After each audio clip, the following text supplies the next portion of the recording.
Friend வணக்கம். 11th physics நம்ம நேற்று 2 பார்ட் பார்த்துட்டு இன்றைக்கி பார்க்க போகிறது வந்து பார்ட் 3. இது என்ன அப்படின்னா dimensions of physical quantities. So இது ரொம்ப ரொம்ப முக்கியமானது. கண்டிப்பாக இதில் இருந்து ஒரு கொஸ்டின் இருக்குது, 1 அல்லது 2, மேக்ஸிமம் 1. ஓகேவா? ஸோ ஃபஸ்ட்டு பிசிக்கல் குவான்டிட்டி அப்படின்னா என்ன? இப்போது லென்த்து, ஏரியா இல்லை ஏரியா, வால்யூம், இப்போ டெம்பரேச்சர். ஸோ அதான் பிசிக்கல் குவான்டிட்டிஸ். ஓகேவா? ஸோ அதுக்கு இருக்கிற பரிணாமம் இந்த ஏபிடி சொன்னோம்ல. ஸோ இதுக்கு இருக்கிற பரிணாமங்கள், ஸோ அதுதான் டைமென்ஷன்ஸ். ஓகேவா? இது ஒரு அளவு மாதிரி தான். ஓகேவா? நம்ம லென்த்து, அப்புறம் வால்யூமுக்கு மீட்டர், லென்த்துக்கு மீட்டர், அப்புறம் வேறு என்ன, மாஸுக்கு கேஜி. ஸோ அந்த மாதிரி போகல, அதே மாதிரி தான் இதுக்கும் டைமென்ஷன்ஸ். ஸோ பரிணாமங்கள், அவ்வளோதான். The nature of physical quantity is described by its dimension. அப்புறம் பாருங்க, all the physical quantities are represented by derived units. So இது தேவையில்லை. ஓகே, இப்போ சொல்லிட்டேன் என்ன. இப்போது நம்ம ப்ரீவியஸ் கொஸ்டினில், அதாவது ப்ரீவியஸ் பார்ட்டில் வந்து பார்த்துருப்போம் 7 பேஸ் குவான்டிட்டி இருக்குது அப்படின்னு. ஓகேவா? ஸோ அதை பேஸ் பண்ணி தான் இங்கேயுமே டைமென்ஷன் வந்து ஒவ்வொரு ஃபார்முலாவுக்கும் கொண்டு வருவாங்க. அந்த 7 என்னென்ன? ஃபஸ்ட்டு லென்த்து தெரியும், லென்த்துக்கு டைமென்ஷன் வந்து L. ஓகேவா? மாஸ்க்கு M, டைமுக்கு T, அப்புறம் எலக்ட்ரிக் கரண்ட் வந்து A, தெர்மோடைனமிக் டெம்பரேச்சர் K, அப்புறம் லூமினஸ் இன்டென்சிட்டி CD, அப்புறம் அமௌண்ட் ஆஃப் சப்ஸ்டன்ஸ் வந்து மோல். நம்ம இதில் அதிகமாக யூஸ் பண்ணுறது வந்து இந்த 3 தான். ஃபஸ்ட் இருக்குல்ல, ஸோ அதான் L, லென்த்து, மாஸு, அப்புறம் டைம். ஓகேவா? இந்த 3 தான் அதிகமாக யூஸ் பண்ணோம். இது தெரிஞ்சுக்கோங்க தான் இருக்குது அப்படின்னு. அப்புறம் இந்த பிளாக் லெட்டரில் நான் சொன்னால் தான் கொடுத்துருக்குங்க. இந்த dimensions of physical quantity are the powers அல்லது exponents to which base quantities are raised to represent that quantity. அவ்வளோதான்.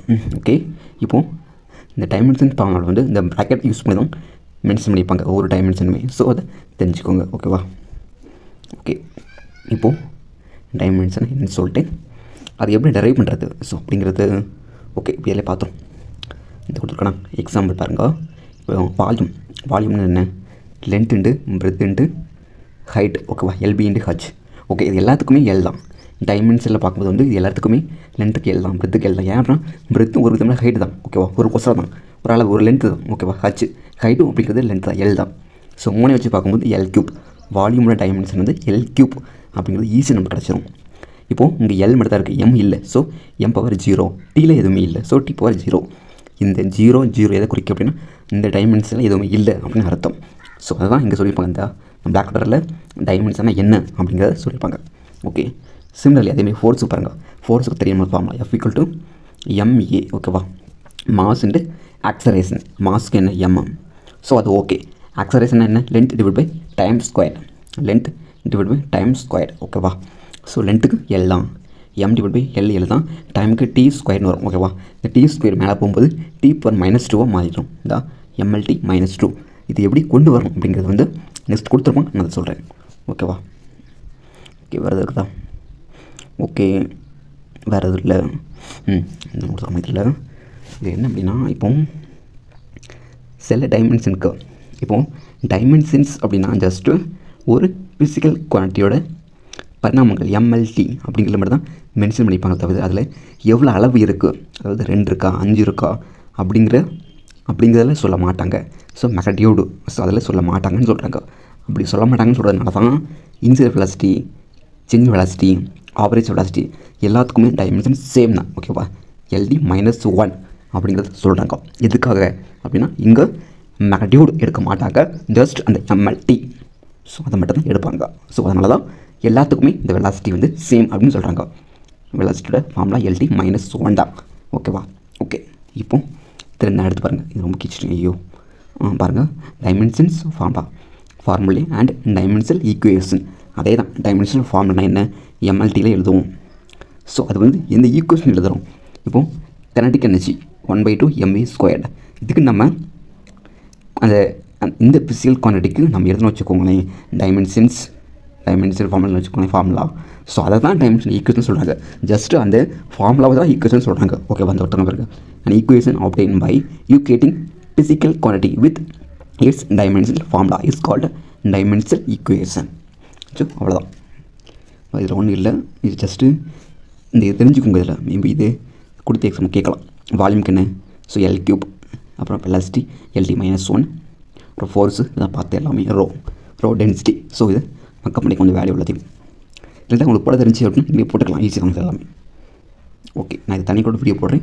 இப்படி வந்து ஒரு ஈக்குவேஷனுக்கு டைமென்ஷன் ஃபார்முலா கண்டுபிடிக்கிறது அப்படின்னு ஈஸியாக கண்டுபிடிச்சிடலாம். நீங்கள் எல்லாம் மக்கப்படம் தேவையில்லை. ஓகே, அப்புறம் என்ன? இது dimensional analysis and it's application. இதுவுமே ரொம்ப ரொம்ப முக்கியமானதான். ஓகேவா? இப்போது டைமென்ஷனல் அனலைசிஸ் அப்படின்னா ஒரு ஈக்குவேஷன் கரெக்டாக தப்பா அப்படிங்கிறது இது மூலமாக சொல்லிடலாம். இப்போது for example kinetic energy 1/2 mv². ஓகேவா? இது வந்து டைமென்ஷனலி கரெக்டாக அப்படிங்கிறது நம்ம ஈஸியாக கண்டுபிடிச்சிடலாம். ஓகேவா? ஸோ அப்படி கண்டுபிடிக்கிறதுக்கு பேர் தான் டைமென்ஷனல் அனலைசிஸ். ஓகேவா? இதில் அதை பற்றி டீட்டெயிலாக இருக்காது. ஸோ ஜஸ்ட்டு தெரிஞ்சுக்கோங்க என்ன அப்படின்னு. அப்புறம் இதோட அப்ளிகேஷன் இப்படி கண்டுபிடிக்கிறனால என்னென்ன யூசஸ் பாருங்க. ஃபஸ்ட்டு சில யூசஸ் வந்து எப்போதுமே தான் எதுக்கு யூஸ் ஆகுது அப்படின்னா செக்கிங் தி டெரிவேஷன். அந்த டெரிவேஷன் கரெக்டாக தப்பா அப்படின்னு செக் பண்ணுறதுக்கு இது யூஸ் ஆகுது அப்படின்னு சொல்கிறாங்க. ஸோ அவ்வளோதான், தட்ஸ் ஆல். அப்புறம் இந்த அக்யூரசி, டைமென்ஷனல் கன்சிஸ்டன்சி, அப்புறம் homogeneity of various mathematical expression. இதுக்கு ஒரே லைன் சொல்லிடலாம், செக் டெரிவேஷன். அவ்வளோதான், முடிஞ்சு போச்சு. அது கரெக்டாக தப்பா அப்படின்னு சொல்கிறாங்க. அவ்வளோதான். ஸோ அதோட யூசஸ் அவ்வளோதான். இப்போது அந்த டைமென்ஷன் ஃபார்முலா கண்டுபிடிக்கிறதுக்கு இங்கே ஒரு வழி கொடுத்துருப்பாங்க பாருங்க. இப்போது லென்த்தையும் நம்ம மல்டிப்ளை பண்ணுறோம் அப்படின்னா L². ஓகேவா? இப்போ லென்த்தையும் டிவைட் பண்ணுறோம் அப்படின்னா எல்லுக்கு கேன்சல் ஆகிடும். ஓகேவா? ஸோ L = 0 அப்படின்னு வரும். ஸோ அது இங்கேயுமே அப்ளை ஆகும் அப்படின்னு சொல்கிறாங்க. இந்த when magnitudes of 2 அல்லது more physical quantities are multiplied, their units should be treated in the same manner as ordinary algebraic symbols. நம்ம படிச்சுப்போம்ல அல்ஜிப்ராவில், சாதாரண மேக்ஸை படிச்சோம்ல, ப்ளஸ்ஸு மைனஸு. ஸோ அதுதான் இங்கேயும் வரும்னு சொல்கிறாங்க. நான் சொன்னதான் இந்த நியூமரேட்டரில் டினாமினேட்டரில் பார்த்து கூட கேன்சல் பண்ணலாம். எப்படி நம்ம மேக்ஸை பண்ணுவோம்ல அதே மாதிரி தான் இங்கேயும் பண்ணலாம் அப்படின்னு சொல்கிறாங்க. ஸோ இது ஃபுல்லாக தான், இது வரைக்கும் இது ஃபுல்லாக தான். ஓகே, இப்போது அடுத்து கொடுத்துருக்கோம் checking dimensional consistency of equation. இப்போ இந்த ஈக்குவேஷன் வந்து இப்போது கைனடிக் எனர்ஜி ஃபார்முலா 1/2 mv². இது வந்து டைமென்ஷனலி கரெக்டாக இருக்கா அப்படிங்கிறத எப்படி செக் பண்ண போகிறோம் வாங்க பார்ப்போம். அதை கொடுத்துருக்கோம், ரூல்ஸ் எல்லாம் தெரிஞ்சுக்கலாம். Okay, first the magnitude of physical quantities may be added together or subtracted from one another only if they have same dimensions. So இதை தெரிஞ்சுக்கோங்க. அதாவது இப்போது எல் மட்டும் தான் ஆட் பண்ண முடியும், எல் மட்டும் தான் பெருக்க முடியும், எல் மைனஸ் பண்ண முடியும் அப்படின்னு சொல்கிறாங்க அங்கே வந்து. ஓகேவா?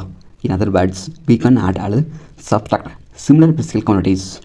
ஓகே, அதே தான் சிமிலராக இருந்துச்சு அப்படின்னா சப்ட்ராக்ட் பண்ணலாம், ஆட் பண்ணலாம். ஓகே, அப்புறம் பாருங்கள் அதனால தான் வெலாசிட்டி அப்படிங்கிறது வந்து can be added to force.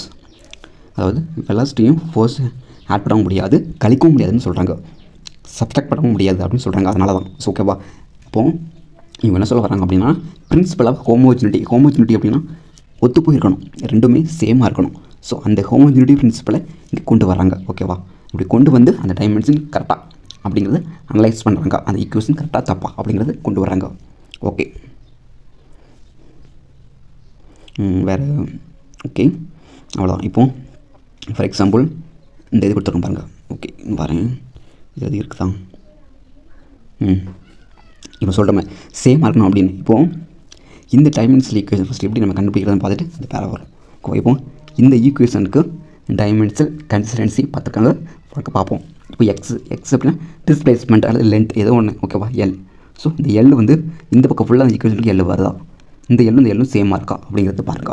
x = L, x0 L தான், v0 t வெலாசிட்டி ஃபார்ம் பண்ண LT - 1 t டைம். ஸோ இங்கே எல் தான் வருது. அப்புறம் 1/2 t², இங்கே எல் தான் வருது. ஸோ இது வந்து டைமென்ஷனலி கரெக்ட் அந்த ஈக்குவேஷன் வந்து. ஓகேவா?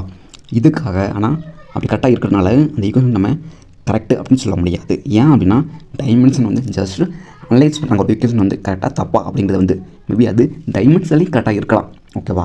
ஆனால் அதுக்காக வந்து மற்றபடி அது கரெக்டாக இருக்கணும் தேவையில்லை. பார்த்து வெறுமனே நம்ம ஈக்குவேஷனை பார்க்கும்போது கரெக்டாக இருக்கணும் தேவையில்லை. அதனால் அங்கே சொல்லிப்பாங்க பாருங்க, இது வந்து நாட் ஓபிஎஸ், அது செட்டுன்னு சொல்ல முடியாது, இது ஈக்குவேஷன் கரெக்ட் தான் அப்படின்னு சொல்ல முடியாது கண்டிப்பாக. ஸோ அதனால் இதில் சில டவுட் இருந்தால் some doubt about the correctness of the equation.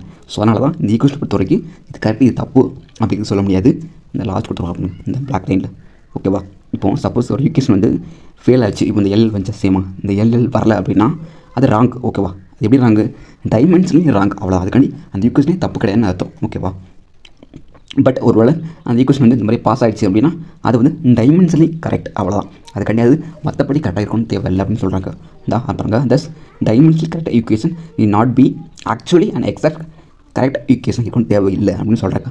Maybe அது தப்பாக கூட இருக்கலாம், ஆனால் டைமென்ஷனலி அது வந்து கரெக்ட், பட் டைமென்ஷனலி ராங் அல்லது இன்கரெக்ட் அல்லது inconsistence equation must be wrong. அதாவது இங்கே அதாவது ஒரு ஈக்குவேஷன் வெளியே எடுக்கிறாங்க, ஆனால் ஜஸ்ட்டு இங்கே எடுத்த பிறகு டைமென்ஷனலி கரெக்டாக தப்பா அப்படிங்கிறது மட்டும் ஜஸ்ட்டு பார்க்குறத தவிர அது ரொம்ப டீப்பாக ரொம்ப இதாக போய் பார்க்கல. ஓகேவா? ஸோ தெரிஞ்சுக்கோங்க. இப்போது இந்த பாடத்துக்கு இந்த தலைப்புக்கு உங்களுக்கு இது போதும். நான் நாளைக்கு அடுத்து இன்றைக்கி நைட்டுக்குள்ளே இந்த ஒரு பேஸில் இருக்குது முடிச்சது இது. ஓகேவா? இது ரொம்ப முக்கியமானது, இந்த அனலைசிஸ்.